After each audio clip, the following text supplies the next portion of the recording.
Recordamos algunas actitudes de Bildad, su apego a la tradición de los ancianos, y también recordemos algo muy importante, y es que él sacó en limpio a Job la vez pasada y dijo que eran los hijos de Job que habían sido impíos. Pues vamos a ver, hermanos, que en esta segunda vuelta Bildad está bastante enojado con Job, que dice: no, me equivoqué, no eran los impíos, el impío era usted. Lo dice indirectamente, más no directamente, pues en esta segunda vuelta todavía no hay censuras directas. Hay, hermanos, cada vez más calor en el ambiente, pero todavía no se atreven a decirse las cosas de frente de forma clara. Las sátiras son más evidentes y este capítulo es una muestra de eso. Entonces, hermanos, en esta última intervención que hizo Job, capítulos 16 y 17, él volvió a defender su integridad, pero pues si pudiéramos decir cosas que haya agregado en su discurso anterior Job, fue censurar a sus amigos de una forma mucho más extensa y más directa. En este capítulo, hermanos, Bildad responde de forma apasionada en contra de Job. En el versículo 1 y 2 entonces dice que Bildad reprocha a Job por sus palabras rebuscadas. Para Bildad, tanta habladuría que Job ha hecho, Bildad la toma como una defensa de él. Y Bildad es como si dijera: ¿cómo usted se atreve a defenderse a sí mismo cuando todos los hechos y su situación es como una prueba en su propia contra? ¿Con qué autoridad va a defender su caso cuando hay tantas formas de mostrar que sí es culpa suya? Entonces, el que trate de defenderse para Bildad es una muestra de que Job tiene un entendimiento corto. En el capítulo anterior, Job les había dicho a ellos que ellos eran los de entendimiento corto. Aquí es Bildad el que se lo dice a él de frente. Para Bildad es inaceptable, hermanos, que Job siga defendiéndose, se atreva a decir que es inocente, y es como si dijera: digas lo que digas, emplees los argumentos que emplees, para mí siempre serás el culpable. En el versículo 3, hermanos, Bildad dice que él se sintió ofendido por Job, porque los está tratando como si fueran animales brutos. Tal vez, hermanos, eso es una respuesta a lo que Job había dicho, ¿se acuerdan? Preguntan a los animales y ellos te contestarán, ¿se acuerdan? Entonces, de pronto en este punto él aprovecha, hermanos, para defenderse y decir: es que usted cree que es muy sabio cuando usted tiene entendimiento corto y nos está tratando a nosotros como si fuéramos ciegos y animales, cuando el torpe aquí es usted. La torpeza usted la demuestra porque cuando usted habla, versículo 4, habla llevado por la ira y por la excentricidad. Entonces, para Bildad, hermanos, esas dos actitudes de Job son como una especie de otra prueba en contra del mismo Job. Dice que se arrancan los cabellos. Pensemos, hermanos, que puede ser una exageración del caso de Job. Job hablaría de forma triste, melancólica y llevado por el enojo muchas veces, pero que él se arrancara el cabello, hermanos, o hiciera movimientos bruscos, no creemos que haya sido así. Eso puede ser una especie de censura fútil que esté diciendo Bildad contra Job. ¿Por qué decimos que es excentricidad? Versículo 4. ¿Acaso la tierra será abandonada por ti? O sea, estás creyéndote el único en todas las naciones al que le pasa esas cosas.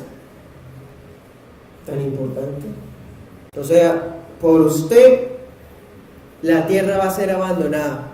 Porque si a un justo le pasa lo que a usted le está pasando, entonces todos vamos a ser muertos. Pues sepas, Job, no eres tan importante y la tierra va a seguir en ti, así te mueres. Hasta ahí terminan las censuras, hermanos. Desde el versículo 1 hasta el 4 son reproches directos, pero pues son cortos, ¿no?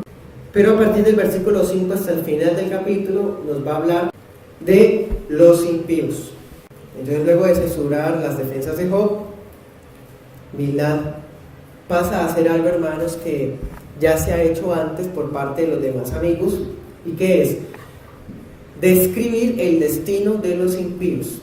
Es bastante interesante que no acuda a la tradición de los ancianos, pero sí va a dar sus propias conclusiones. Él va a decir: los impíos se caracterizan por esto y porque les pasa esto, y cuando sienten que está todo bien, les va a venir esto.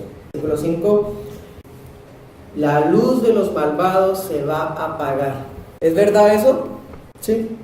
Proverbios 13:9 dice: la luz de los justos brilla radiante, pero los malvados son como lámpara apagada. Proverbios, aunque tiene muchas veces el principio de retribución, de todas maneras eso nos muestra, hermanos, que efectivamente va a ser, así es, el Espíritu Santo lo confirma así, que la luz de los justos brilla.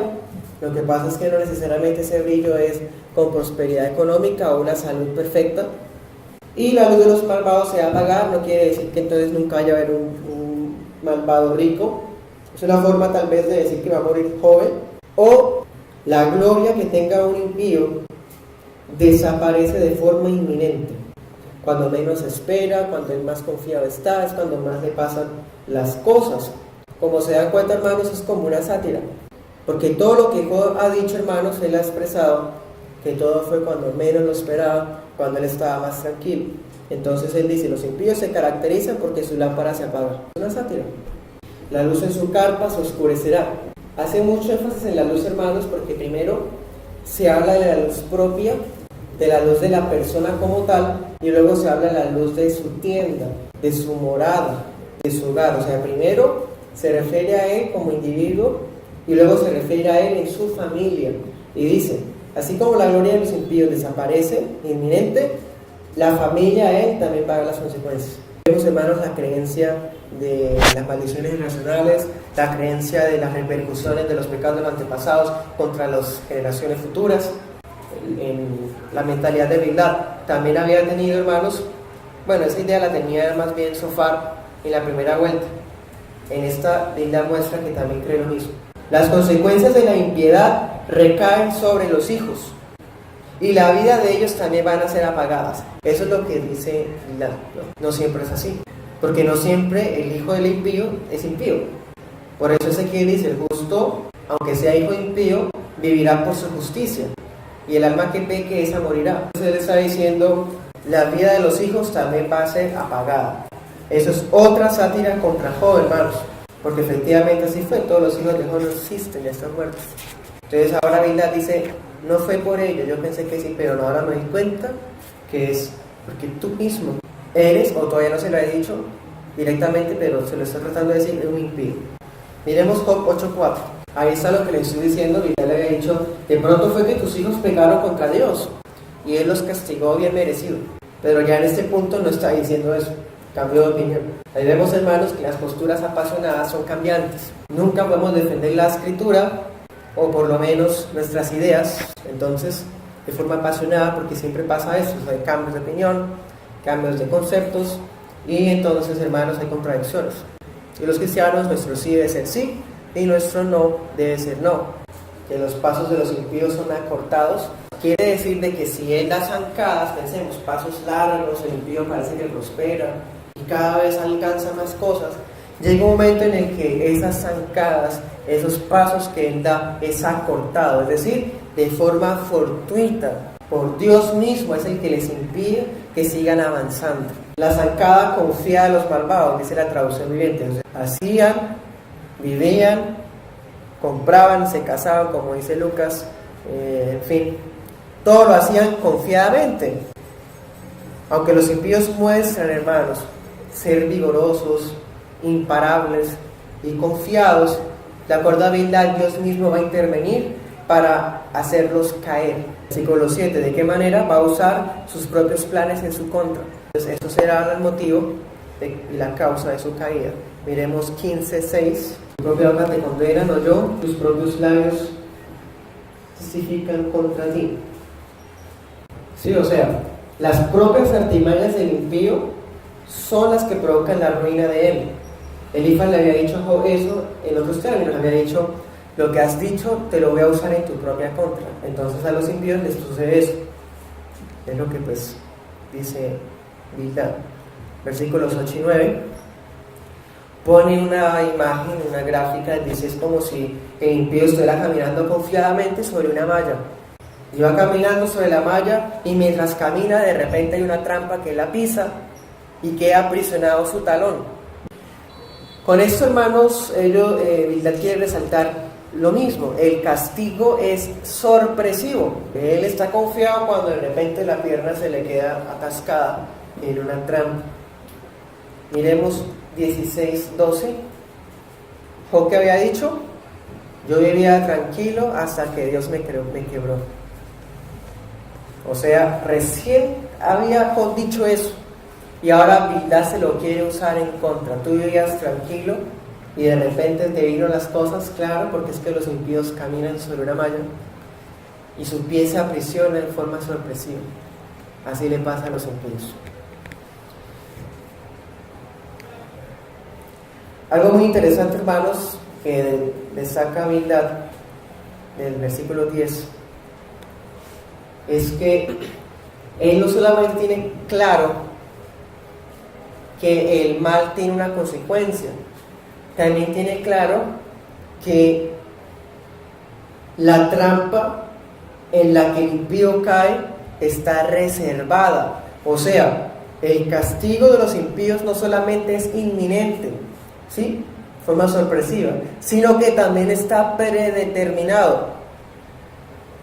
Ya está establecido en qué momento va a caer, está establecido ya en qué momento va a perder su luz, tanto él como su familia. Es lo que expresa Bildad.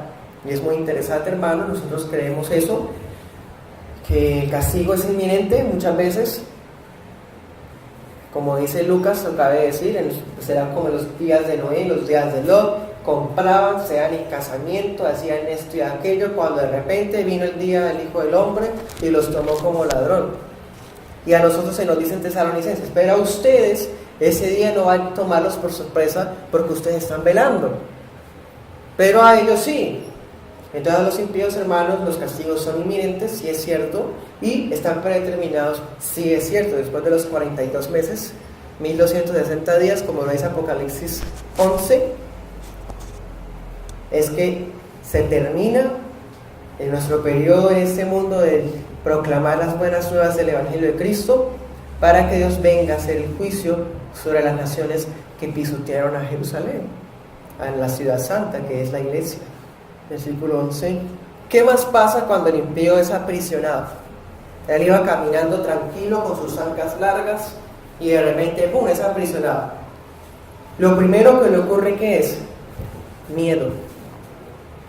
Lo atemorizan los terrores. Hermanos, Job ha dicho que tiene miedo, que está aterrado. Otra sátira. Miremos 15:21. Elifas también se lo había dicho a Job. En los oídos del impío resuena el sonido del terror. Aún en los días buenos temen el ataque del destructor. Bildad tiene esa misma idea. Los impíos, cuando caen en la trampa determinada por Dios, lo primero que sienten es miedo. Job ha tenido miedo. Entonces es una sátira contra él. También versículo 12 dice que al impío le vienen hambre y desgracias. Miremos 16:13. ¿Qué había dicho Job? Los arqueros de Dios me rodearon y toda mi sangre empapa el piso. Desgracia tras desgracia, vez tras vez. Eso lo había expresado. Ahora Bildad toma eso para decírselo a Job. Porque a los impíos las desgracias nos atacan una y otra vez. 13. Enfermedad también. Entonces mire esta idea, hermanos, tan simplista. Los impíos tienen miedo. ¿Cuál santo no ha sentido miedo, hermanos? Los impíos sufren desgracias. ¿Cuál santo no ha sufrido desgracias? Miedo. Elías se escondió de Jezabel. Desgracias. Job. Enfermedad, dice Bildad. Los impíos sufren enfermedad. Hermanos, ¿cuál santo no se ha enfermado? Eliseo murió de una enfermedad. Entonces vemos las ideas tan simples que tienen ellos. Lo que pasa es que a Bildad se preocupa más por decirle las cosas de forma indirecta a Job que estar seguro que lo que está hablando es universal. Miren la sátira en el 13, que dice: la enfermedad a los impíos les carcome la piel. Hermanos, Job tenía una enfermedad en la piel. los miembros del cuerpo se van deshaciendo. Es lo que le estaba pasando a Job. Es una sátira totalmente clara del caso de él. O sea, a los impíos les da lepra, a los impíos les da, van a necesitar rascarse con un sartén. Versículo 14. ¿Qué más le pasa a los impíos? De acuerdo a Bildad, viene la inseguridad a su hogar y los caracteriza que le tienen miedo a la muerte. La muerte es el rey de los terrores, ¿no? No quiere decir que sea un diablo allá esperando en el infierno o algo así. No, es una forma poética de decir que el rey de los terrores es la muerte. Miremos 8:15. En esa primera vez, Bildad había dicho que los impíos se aferran a su hogar para sentirse seguros. Y ahora, hermanos, ¿qué es lo que está diciendo? Que cuando los impíos caen en la trampa, la seguridad que tenían en su hogar desaparece. Versículo 15. La casa del impío es desolada de los bienes. Pueden anotar esas citas. Salmo 11:6 y también Job 15:30. Entonces, los impíos no solamente se van a enfermar con enfermedades de la piel, no solamente le tienen miedo a morir, sino que también su hogar es inseguro, tanto así que va a ser desolada su casa, empezando ¿por qué? Por los bienes, sus cosechas, sus cosas. Eso fue el orden de las cosas que le pasó a Job. Primero fue perdiendo sus bienes, robaron ¿se acuerdan? Sus camellos, sus ovejas, los criados, los mataron. Versículo 16. Eso es una forma poética de decir de que el impío también pierde los hijos. Los hijos de ellos, de él, de los impíos, mueren. Miremos el 19 para confirmarlo. También lo enseño. Dice: no tendrá hijos ni nietos, nadie va a sobrevivir. Hermanos, una sátira bastante fuerte contra Job. Anoten esas citas que son paralelos a sus versículos. Malaquías 4:1, Salmo 34:16, Salmo 37:28. En esas citas bíblicas, hermanos, se hace referencia a que cuando Dios venga en su juicio, el arrogante y el perverso será quemado como paja, desde la raíz hasta las ramas. Es la misma figura que está empleando el libro de Job para referirse a que todo lo que le pertenezca a él, incluyendo a los hijos, será consumido. Versos 17 y 18 dice que el impío será olvidado y hasta va a ser echado de su sociedad. ¿Qué había dicho Job? La gente me escupe, hicieron una revuelta contra mí. ¿Y dónde estaba Job? Afuera de la ciudad, ¿se acuerdan? Por allá sentado en silicio. Está hablando todo, hermanos. Todo. Nada en esta vez, nada queda fuera del caso de Job. Citas paralelas, Salmo 34:16 y Proverbios 10:7. En esas citas se enseña, hermanos, que la memoria de los impíos, o sea, su recuerdo, desaparecerá. Eso sí es bíblico, hermanos, no es un apasionamiento de Bildad, es cierto. El problema es que se le está aplicando a alguien, hermanos, que no va a ser olvidado. De hecho, van a predicar sobre él en el 2017 en Girón. 20 y 21. Todo el mundo se asombra del final de los impíos, y los impíos son tomados como ejemplo de advertencia para otras gentes. Es como si quisiera decir que el caso de Job va a servir de ejemplo para enseñar que los hipócritas van a vivir situaciones difíciles, cuando es todo lo contrario. Job nos va a servir de ejemplo del sufrimiento de los santos. Estás equivocado, hermano Bildad. Cada uno de estos juicios que para Bildad están reservados para el impío, vemos, hermanos, todos uno por uno, todos se identifican con el caso de Job, porque todo es una sátira. Versículo 21 es una descripción del impío y de su casa. ¿Qué es un impío? Job dice, es el que no conoce a Dios. O sea, tú no conoces a Dios. Entonces todo lo que has hablado es mera palabrería, porque no conoces lo que hablas. Son señalamientos, hermanos, bastante fuertes que está haciendo Bildad contra el hermano Job. Señor nos guarde, hermanos, de cometer ese tipo de atrevimientos apasionados contra hermanos. Entonces, hermanos, Job responde a las censuras que Bildad le acaba de hacer. Este es entonces el sexto discurso nuestro hermano Job. Ya pasó, hermanos, el primer ciclo. En el segundo ciclo participó Elifaz. Job respondió. Bildad participó. Ahora Job está respondiéndole a Bildad otra vez. Recordemos que Bildad había tomado, hermanos, una actitud bastante censuradora contra Job.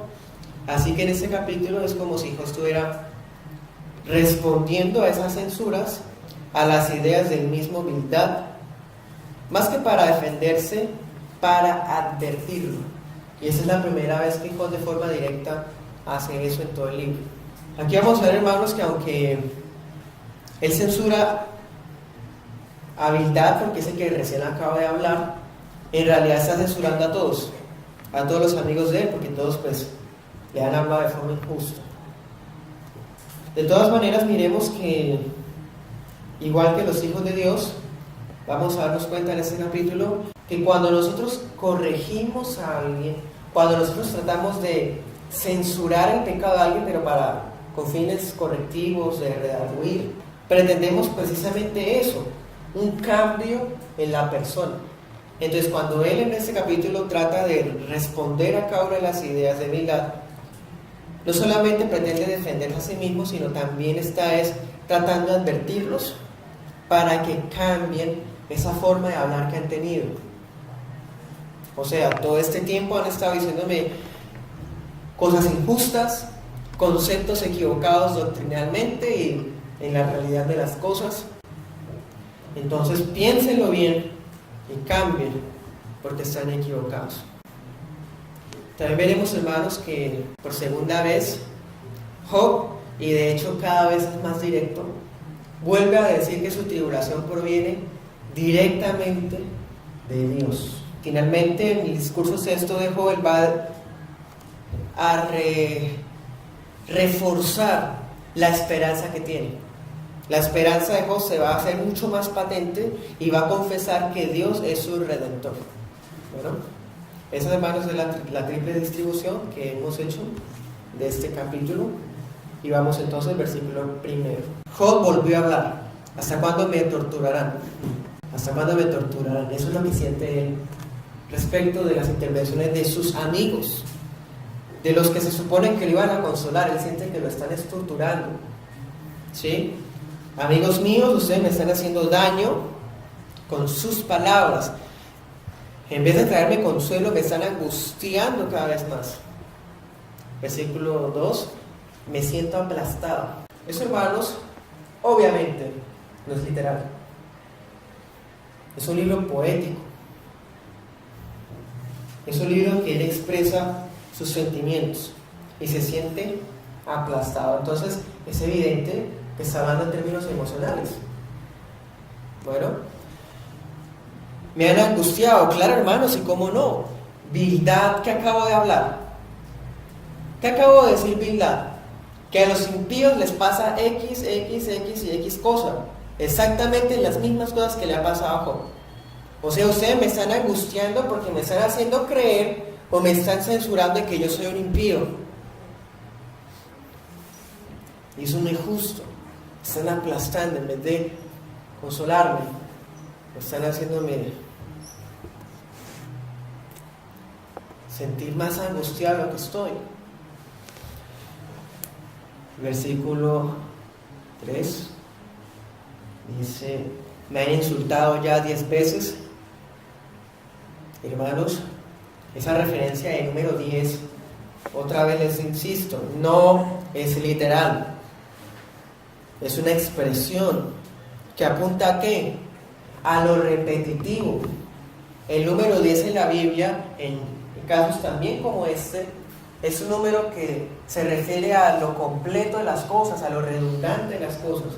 Entonces, me han ofendido 10 veces, o sea, ustedes no paran de ofenderme. Me han ofendido 10 veces, o sea, no se detienen. Repiten y repiten que soy un impío, que mis hijos sean impíos, que es el castigo de Dios, que yo pequé. Entonces, por eso les dice: ¿acaso no sienten vergüenza al perjudicarme? ¿No se dan cuenta que en vez de ayudarme, ¿Me están hundiendo más? ¿No les da pena eso? Entonces Él les habla desde el corazón, hermanos, versículos 4 y 5. Dice: si yo hubiera pecado, eso es asunto mío. ¿Sí? Ustedes se creen mejores que yo. Están usando mi prueba para humillarme. Miren, hermanos, que esta es la primera vez que Job está diciendo que su situación es una prueba. Él siempre había dicho que era un castigo arbitrario de Dios, un juicio imparable de Dios. Y así es. Pero en esta ocasión pareciera que él empieza a entender el propósito que tiene esa situación, y es la prueba. Versículo 4 es muy curioso, hermanos, porque los amigos tratan de adivinarle el pecado. Y Job es como si les hubiera dicho: ya no intenten más en adivinar el pecado. Si efectivamente eso es el resultado de que yo pequé, pues eso es cosa mía, a ustedes no les importa. Eso es lo que les está respondiendo Job. Vemos, hermanos, que pues esa actitud de pronto no es la más indicada, pero en una persona que está pasando por una tribulación como esta es normal una respuesta apasionada como esa. Versículo 5. Entonces, si queremos mirar los errores de Job en la forma como se defiende, miremos los errores de los amigos, que eso es lo que ellos no querían ver de ellos mismos. Es como si ellos estuvieran aprovechándose de la situación de Job para sentirse más grandes que él. Los amigos de Job eran personas sabias e importantes de su época, todos juntos, pero al ver que su amigo está pasando por esa tribulación, ellos aprovechan de esa situación para jactarse contra él. O sea, se sienten grandes, superiores, son mejores. Entonces están aprovechándose de la situación de Job para creerse mejor que él. Es así, hermanos, como es una gran equivocación de los cristianos, creernos más santos, más amados, más redimidos que los hermanos que hayan caído en pecado.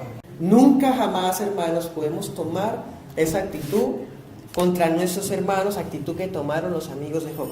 Al ver que su amigo estaba en esa situación terrible, lo aplastaron y utilizaron la caída de ellos, de él, pues, de Job, para ellos sentirse superiores. Eso, hermanos, es un error grave que nunca jamás podemos nosotros pretender imitar. Por eso la Escritura dice: que esté firme, mire que no caiga.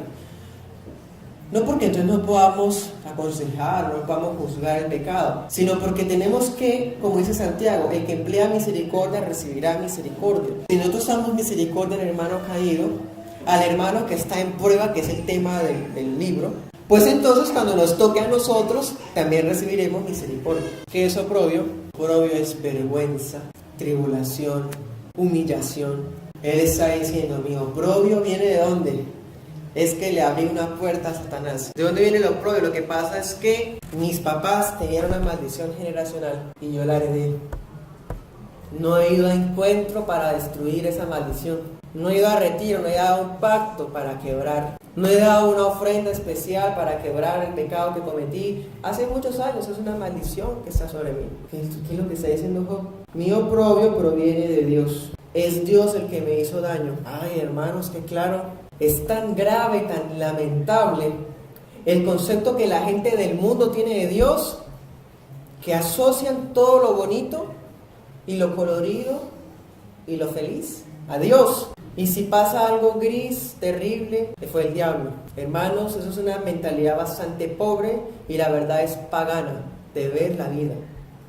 Job está diciendo: es Dios el que me hizo daño, es la mano de Dios la que ocasionó mi oprobio. ¿Qué es eso? Sino confesar y descansar en la soberanía de Dios. Hermano, solamente un cristiano diría esto. Solamente un cristiano puede decir: mi sufrimiento viene de Dios. Solamente un cristiano bíblico puede decir: yo descanso en que estoy dentro de la providencia divina y que su soberanía me protege.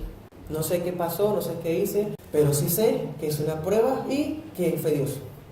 No fue el diablo, no fue mi pecado, no fue mi vecino, no es las personas, porque nuestra lucha no es contra carne y sangre, ¿sí? Ni siquiera fue Satanás, no es el demonio de escasez, es Dios. Eso lo tiene muy claro Job. Hermanos, parece que los cristianos de hoy nunca han leído Job. Cuando estuvimos, hermanos, en esas sectas, en esos lugares, ¿cuántas veces leíamos Job, hermanos, y nunca nos percatábamos de esto? Por eso, ¿cómo creerán si nadie les predica? Hay la necesidad, hermanos, de tener una iglesia bíblica donde recibamos una exposición sana que nos alumbre los ojos y nos muestre las cosas que nosotros antes, ciegos miserables, no podíamos ver.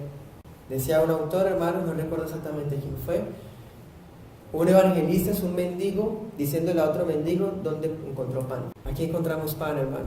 Invitemos a otros mendigos, hermanos, que todavía no lo han encontrado. Bueno, versículo 6 tiene un paralelo en el 18.8.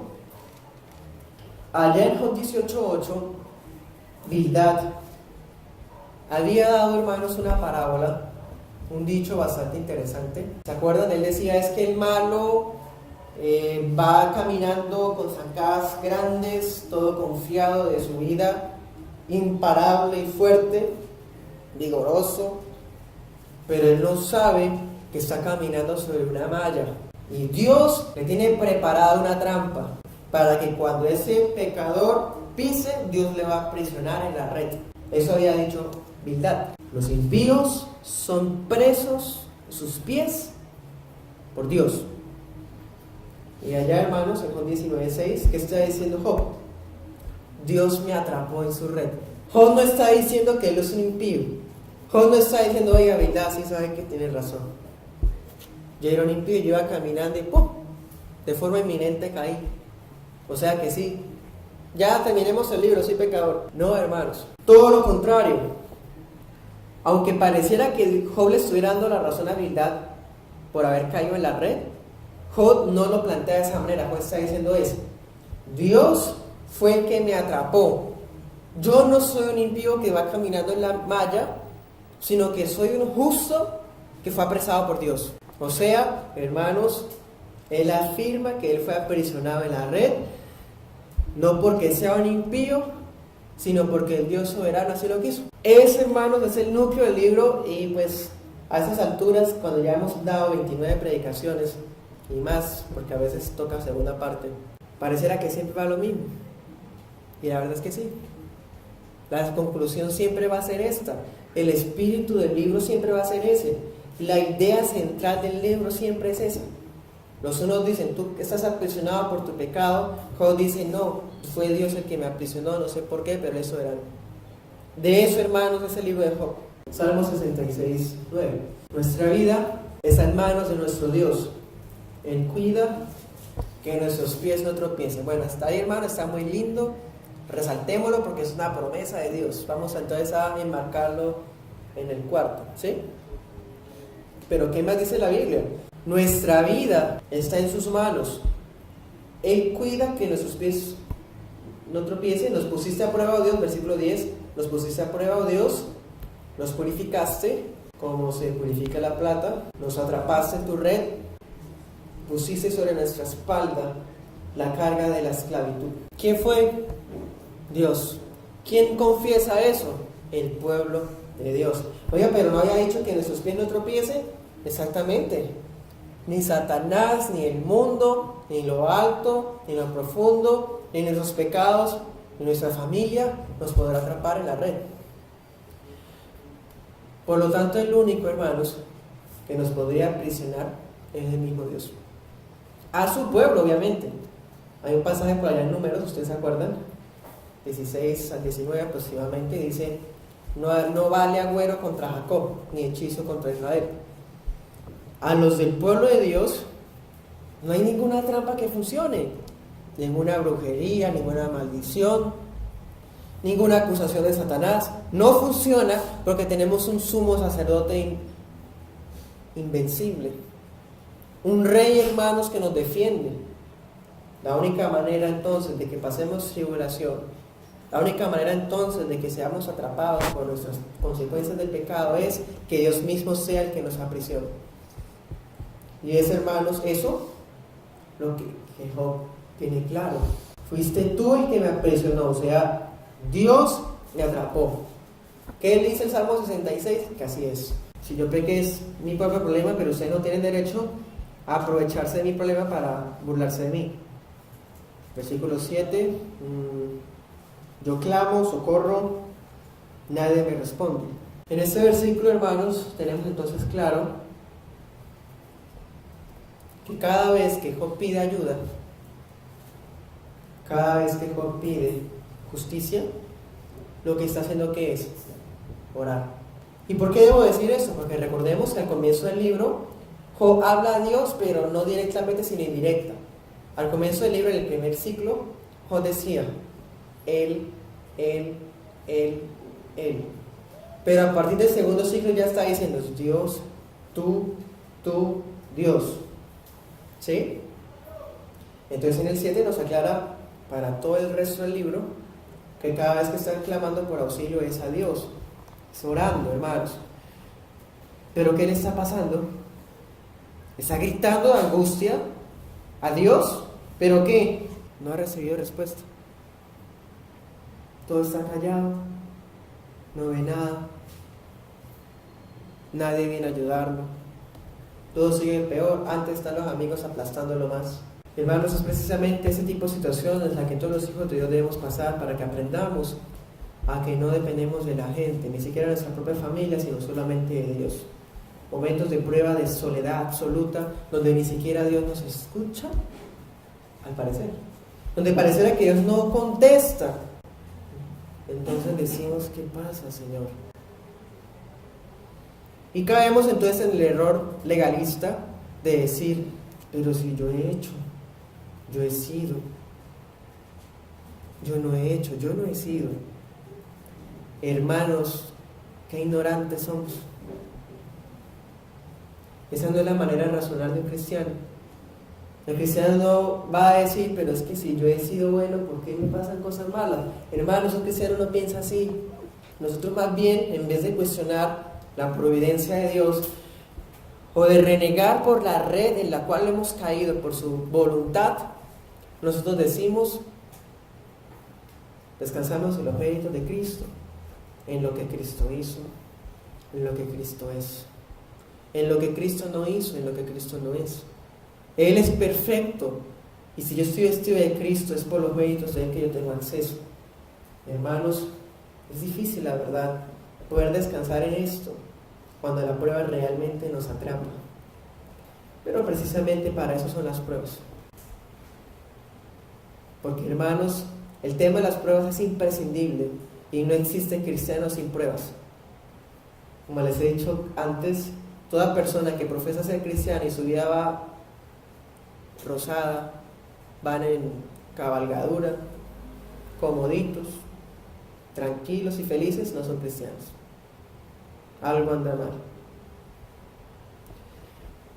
Entonces Job, hermanos, como vimos en el primer ciclo, han pasado meses, mínimo 61 días, 91 días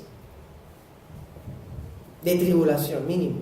El caso es que en todo ese tiempo, hermanos, largo y terrible, porque cuando los días son llenos de pruebas y tribulación son más largos por nuestras emociones, no ha dejado de orar. Él lo está diciendo, es que yo oro y no me escucho, entonces no vuelvo a orar más porque no me escucho. No, hermanos, él sigue orando. El problema y lo que lo aterra es que no responde el Señor. Pero ¿será que eso solamente le pasa a Job? ¿Será que, hermano, nosotros no nos va a pasar eso? Claro que sí, Job no es el único. Habacuc 1:2 dice, ¿hasta cuándo tengo que pedirte ayuda, Señor? Tú no escuchas. Hay violencia por todas partes. Clamo, pero tú no vienes a salvar. Habacuc, hermanos, está diciendo lo mismo. Y muchas veces los cristianos decimos lo mismo.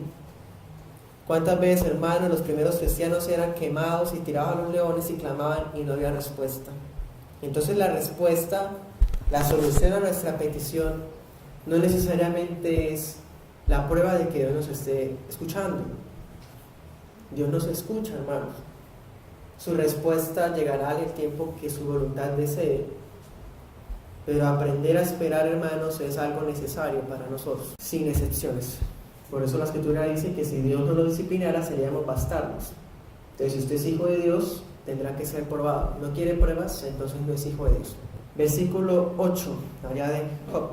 Job expresa, dice, es que yo siento que cerró mi paso y hay unas murallas altas que cubren mi caminar, está todo lleno de tinieblas. Me quitaste todo honor. quitaste mi corona. Sobre esos dos versículos, hermanos, miremos por ejemplo Job 3:23. Es una expresión que Job ya había hecho en el primer discurso, de hecho. ¿Por qué dar vida? Aquí está hablándole a Dios, pero indirectamente, como les estaba diciendo ahorita. Dice, ¿por qué dar vida a los que no tienen futuro? A quienes Dios ha rodeado de dificultades. En el capítulo 19 vuelve a decir lo mismo, pero con unas gráficas mucho más claras. Y hay unas murallas que me impiden seguir, hay unos muros muy altos y todo está lleno de tinieblas. ¿Quién fue? Dios. En el versículo 9, hermanos, cuando estábamos en la introducción del libro, decíamos que es probable que Job haya sido rey de Edom. Entonces puede hacer referencia a esto, y este versículo podría servir para aquellos que piensan así, porque dice que tenía una corona y que pues se la quitaron. De todas maneras, hermanos, pues es solamente una hipótesis que no tenemos suficiente material bíblico para afirmar. Vamos al Salmo 89:39. Renunciaste al pacto que hiciste con él y arrojaste su corona en polvo. Miren, hermanos, que muchas veces las expresiones, las ideas, las frases que aparecen en el libro de Job se repiten en Salmos, en Isaías, en Habacuc, en Lamentaciones también. Y este es otro ejemplo de eso. ¿Pero quién fue el que lo hizo? Dios. Versículo 10. Por todos lados me ha destruido y estoy acabado. Está recibiendo destrucción de parte de Dios por todas partes. Ese todas partes se refiere a todas las áreas de su vida familiar, sus negocios, su salud. Por todas partes se refiere a eso. ¿Sí? Y se siente como un árbol arrancado. Esa expresión del árbol arrancado, que ustedes la recordarán, está pues capítulos más atrás. Lo que está diciendo es que él siente como si fuera un árbol que estaba verde y vigoroso y lo arrancaron y lo tiraron por allá. Ustedes saben que el árbol va a continuar estando verde y vigoroso por un tiempo mientras se seca. Entonces él se siente así, él dice, me arrancaron y me estoy secando poco a poco. Así estoy en mi esperanza de vivir. Pero de vivir en lo físico, ¿no? Como mirábamos en el discurso anterior. Su esperanza de vida a veces sube, a veces baja. En este caso, pues vemos que continúa abajo. Es que su esperanza espiritual se hace mucho más fuerte cada vez. Bueno, en el versículo 11, nuevamente, hermanos, porque este detalle ya lo hemos visto en capítulos anteriores, Job siente que Dios está enojado con él. Y que no solamente está enojado con él, sino que Dios se ha declarado enemigo de Job. Para Job eso es aterradorcísimo. ¿Sí? Y él dice que esa es la única explicación que encuentro, porque no tiene sentido lo que me está pasando. Dios se enojó conmigo, no sé por qué, y me declaró su enemigo. Allá en 16:9, ya Dios, Job lo había dicho, dice, Dios me odia y me ha despedazado con su enojo. Rechina los dientes contra mí y me atraviesa con su mirada. Ya habíamos visto, hermanos, ese tipo de expresiones por parte de Job. En el versículo 12 hay un elemento muy interesante, dice que Dios envía ejércitos contra él. Aquí lo que está hablando Job es de forma poética. Y está diciendo es, Dios se declaró enemigo mío y me está rodeando, como ya lo he dicho antes, me está rodeando de males por todos lados. Otra forma de dar esa idea, ¿cuál es? Envió sus tropas contra mí, o sea, tiene un ejército enorme de maldición, de juicio, de disciplina. ¿Y a qué se está refiriendo? Pérdida de los bienes, robos, se quemaron, se le cayó la casa, la esposa lo desprecia, los familiares se alejaron. ¿Sí? Todas las cosas es el ejército al que él está haciendo referencia. Entonces dice, todas y cada una de las situaciones que yo estoy pasando, me las envió Dios como si fuera el rey, bueno, no es, pero enviando su ejército en mi contra. Eso lo podemos ver en 16:13 dice, los arqueros de Dios me rodean. Entonces hace referencia al ejército. Antes había hablado, pero de los flecheros. Ya no solamente habla de flecheros, porque el ejército no solamente incluía flecheros, también estaban jinetes, espadachines, ¿sí? Entonces ahora dice, ya no solamente flecheros, hay un ejército completo contra mí.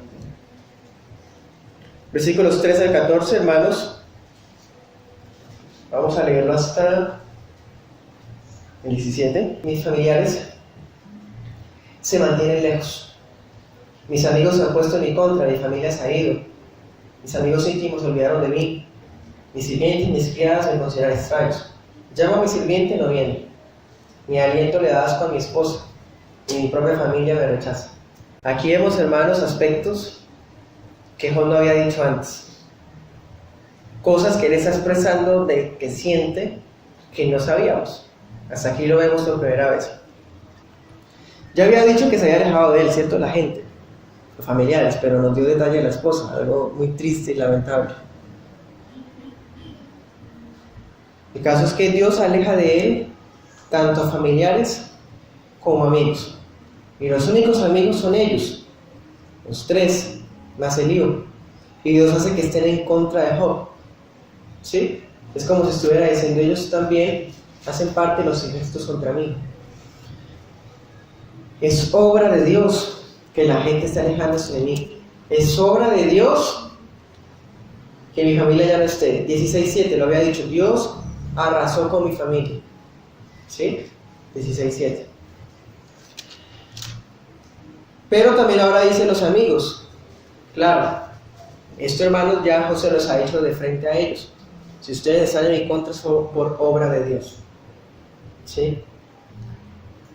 ¿Será, hermanos, que los cristianos estamos exentos de eso? O sea, nos volvemos cristianos y nos volvemos todo amigos. Todo el mundo quiere estar con nosotros, ¿sí? ¿O será que esa situación de que la gente se aleje, familiares y amigos, fue exclusiva de Job? Miremos las escrituras, Salmo 69, 8. Me he convertido en extraño para mis hermanos, como si fuera un extranjero para los hijos de mi mamá. Está hablando David. Y sabemos, como hemos visto antes, que eso se le aplica a Cristo también. Por Dios, los familiares de él, sus hermanos, se alejan de él. Eso le pasó a Cristo. Los hermanos, hijos de José y María, se alejan de Cristo porque lo veían como un loco. ¿Se acuerdan que lo vimos en Marcos? Entonces, aquí, hermanos, se destaca que el hecho de que Dios aleje a familiares y amigos es una obra que todavía sigue ocurriendo. Y no necesariamente es un juicio de Dios, sino es algo natural, algo que es normal en los santos. Si una persona que está convertida sigue manteniendo sus mismos amigos, sus mismos gustos, sus mismas compañías, uno tiene que dudar de su conversión. Porque no es que la persona se aleje de los otros, son los otros que se alejan de esa persona, porque los intereses son diferentes, no tienen el mismo Dios, tienen una brújula distinta. Dice Amós, ¿pueden estar dos sin estar de acuerdo? No. Miremos 88:8 de Salmos, hablando también del mismo tema. Dice Emán, es otro profeta, dice, alejaste a mis amigos y me hiciste repulsivo a ellos. Claro, la gente, hermanos, la gente del mundo, amantes de las parrandas, como dice Pedro, deseos desenfrenados, suciedad, inmundicia, que para ellos es normal y son buenos en sus propios ojos. Les da jartera, hermanos, fastidio estar con alguien que le está cada rato señalando de su pecado. No van a querer estar con alguien santo. Les da fastidio, aburrimiento. 88, miremos el 18. Dice Emán, me has quitado a mis compañeros y a mis seres queridos. La oscuridad es mi mejor amigo. Hermanos, esa es la soledad de un santo. Y es algo de las cosas que hacen parte de la cruz que cargamos. El sentimiento de soledad. Lo cual los santos entienden. Solamente los santos pueden entender. Ay, pero hay gente en el mundo que siente depresión por soledad. No se compara porque ellos no conocen. Este hombre, por ejemplo, Emán, está solo porque es una persona consagrada al Señor. ¿Sí? Entonces Dios le aleja a él, a sus compañeros, seres queridos, amigos. Y es precisamente lo que le pasa a Job. O sea, hermanos, en otras palabras, o en resumen, ninguno de los presentes estamos exentos de esa soledad. De hecho, cuán bueno es que la experimentemos, aunque duro, pero necesario. Los criados de la casa de Job no lo reconocen, ¿sí? Es más, ¿ustedes se acuerdan que como Job tiene un cargo o un rol socioeconómico muy alto, él tenía a su expensa, a sus órdenes, sirvientes, criadas, ¿sí? Dice, él expresa esto, dice, yo le tengo que rogar a mi esclava para que venga, siendo que todavía sigue siendo su amo. Entonces destaca es eso, que aún los esclavos, los que están a sus órdenes, prefieren estar lejos y vienen a regañadientes. 17, dice, mi esposa siente asco de mí. 19, dice, mis compañeros me aborrecen y los que amo se volvieron en mi contra. Eso lo expresa Job. Hermanos, es muy triste que la única sobreviviente de su casa, la viuda idónea, también esté apartada de Job. ¿Por qué pasa eso, hermanos? ¿Será que esta mujer es una impía? Ya vimos que no. Pero ¿saben por qué pasa? Si ustedes ya lo saben. Job 1. Dios quería acumular el mayor número de elementos para que la prueba de Job fuera más dura. ¿Qué le dijo Dios a Satanás? Tienes en tus manos todo cuanto tiene, su vida, su salud, menos su alma. ¿Sí? Y efectivamente. Entonces, el hecho de que la esposa también esté apartada de él responde a que Job tenía que recibir el trato más miserable posible, el trato más terrible posible, que Dios permitiera que Satanás le infligiera. ¿Para qué? Para probar que la perseverancia de los santos es inconmovible, pase lo que pase. Aún está en la soledad más profunda en la vida. Él perseverará aún en lo más difícil. Y hermanos, ustedes saben, de hecho eso se ha comprobado clínicamente, una persona tiene mucha más resistencia física cuando tiene compañía. Entonces el hecho de que Dios le aleje a todo el mundo, incluyendo a la única que debía estar con él, la única sobreviviente, destaca más la prueba. Y a la vez destaca más la perseverancia de los santos. Y a la vez la preservación de los santos. ¿Sí? Versículo 18. Dice que los niñitos del pueblo lo desprecian. Pensemos niñitos jugando por ahí, haciendo risas o burlándose de Job, de pronto tirándole piedritas o tierra, haciendo cánticos burlescos en contra de él, cuando Job había sido alguien muy importante. Al decirle niñitos, está destacando que son hijos de don nadies, ¿sí? Entonces, siendo quien era, Dios lo llevó tan abajo que hasta esos niñitos se burlan de él. Versículo 20 nos habla de la condición física, que está totalmente desfavorable. Dice que llegó a una delgadez peligrosa, ya puede verse los huesos. Eso ya lo había dicho antes, dice 16:8.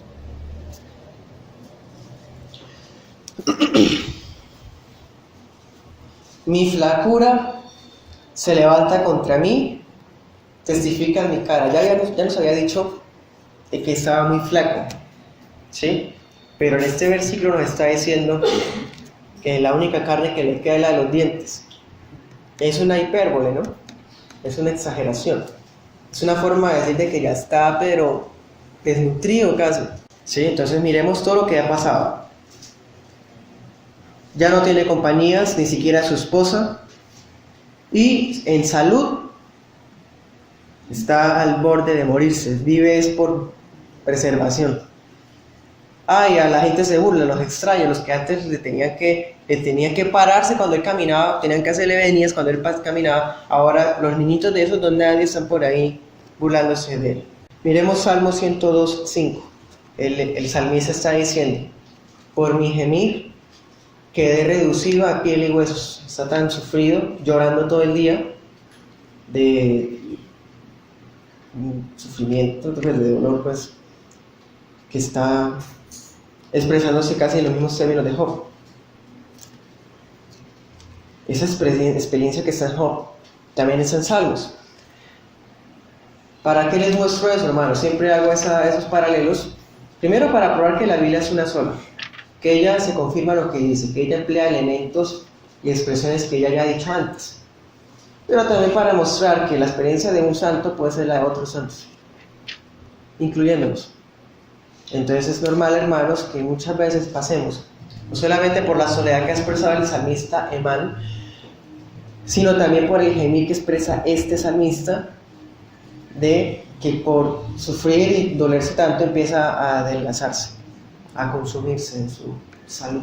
Pues así está Job, versículo 21, el cual en 19-21, este versículo en mi opinión es el centro de todo este capítulo. Él está contándoles a ellos cómo está, cómo se siente, los está censurando, o sea, ¿por qué me torturan tanto con sus intervenciones en vez de consolarme?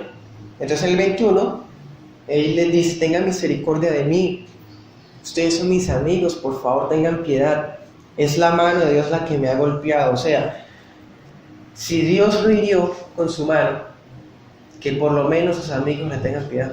Si es bíblico decir que Dios nos hiere con su mano, ya hemos mirado las escrituras que sí, sobre todo Salmos nos habla de eso. Job 1:11 dice: Satanás le dice a Dios: extiende tu mano y quítale todo lo que tiene. ¿Sí? Satanás va y le pide permiso a Dios, pero en últimas es la misma mano de Dios la que hace que Job pierda todo. Eso es obra de Satanás, hay que reprenderlo. No, señores, obra del Rey soberano que destruye, quita y da, pone, crea, hace el caos, da vida. Entonces, sí, fue la mano de Dios. Lo impresionante del asunto es que Job lo sepa.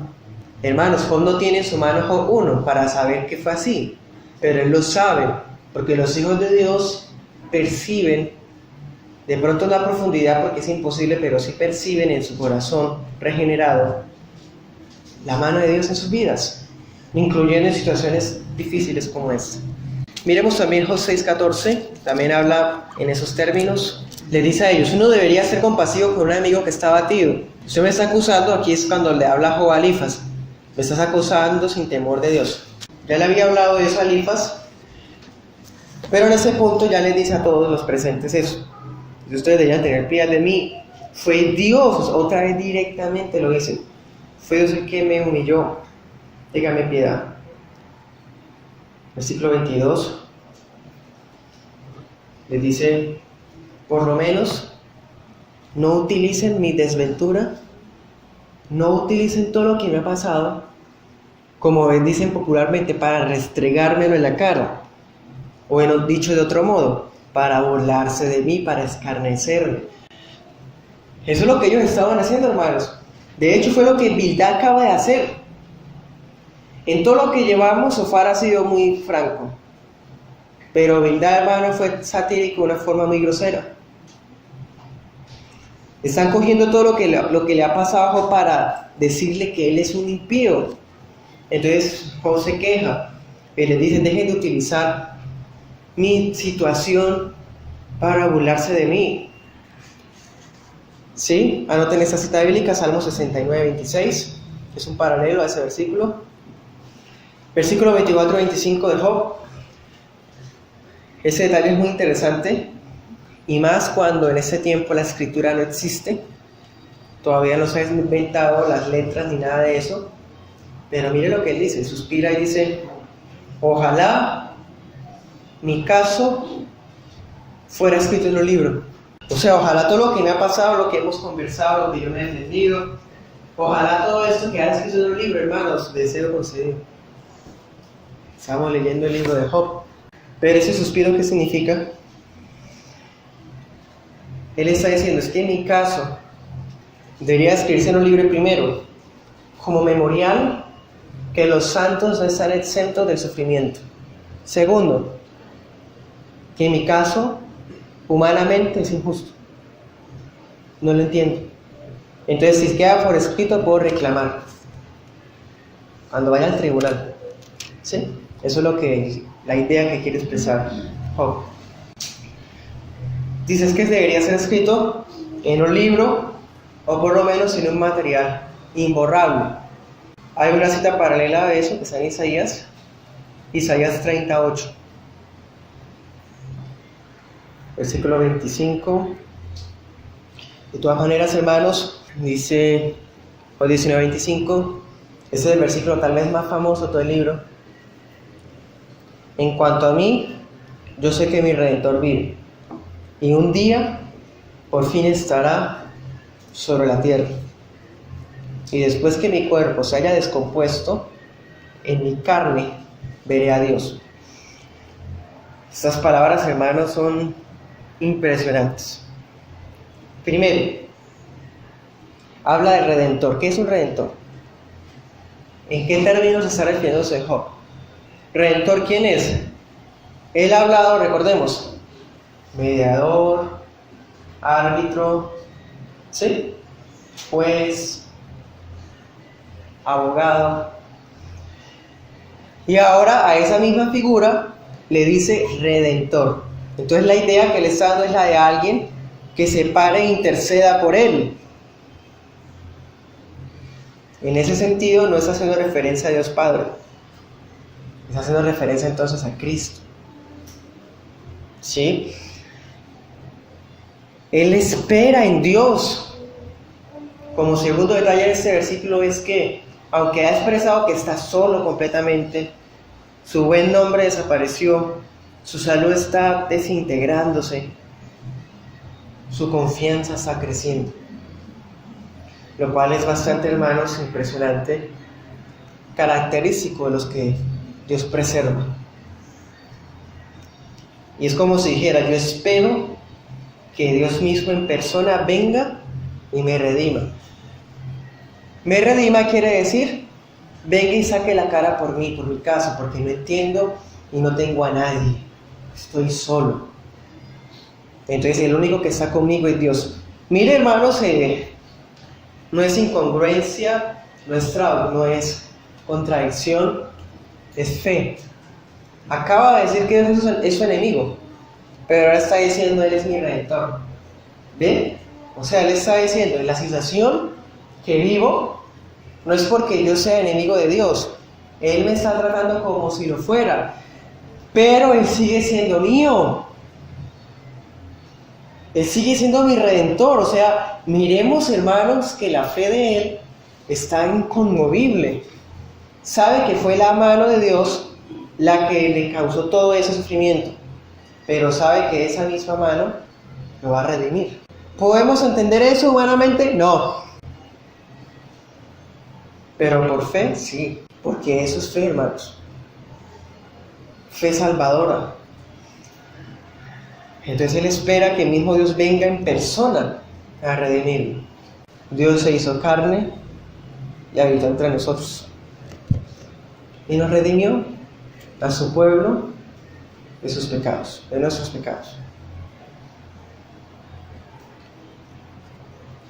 Una cita paralela es 16-19. Los versículos del 26 al 27 lo que está resaltando es que aunque su cuerpo ya se consuma por completo por la tribulación, Él podrá ver a Dios algún día.